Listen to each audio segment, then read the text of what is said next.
Hi, so today I'm going to talk through my personal top 5 baking tips.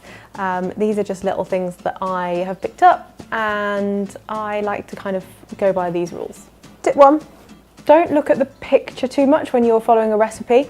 The recipes that you'll see in recipe books and glossy magazines, those have been made and then styled by a food stylist to make them look so pristine. They've probably been brushed with oil, they've probably been photoshopped, so don't get too disheartened if yours doesn't look exactly like it does in the picture. Just use the pictures for inspiration. Tip 2, get experimental. I have always been one for experimenting with recipes. What I quite like to do is follow a recipe and then last minute just sort of switch it up and actually not follow a recipe. But I think it's really good if you know basic recipes, if you know a basic brownie recipe, if you know a basic sponge recipe, you can do so much with that. So don't be afraid to try something because you might just develop the next cronut, you never know.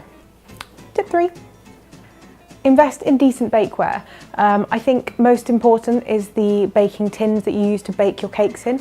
If they're non-stick, they will save you a whole lifetime of mess. So I would definitely say get some decent bakeware. Tip 4, sift your flour, sometimes twice depending on what recipe you're doing. If you really sift your flour, you will get a much lighter mix and it'll all combine much nicer, and there is nothing worse than finding a lump of flour in a cake that hasn't quite mixed in. Tip 5, don't be discouraged if your cakes don't work. I've done so many recipes that haven't gone right and they're all just a learning curve for the next recipe that you make. You'll probably pick something up that when you make it the next time it will be absolutely perfect. So just keep on baking, bake, bake, bake all the time. So that's it. That's my top 5 baking tips. Let me know what your baking tips are, and if you're baking something, show me what you're baking with #bakingwithalana.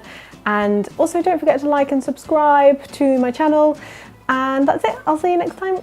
Bye.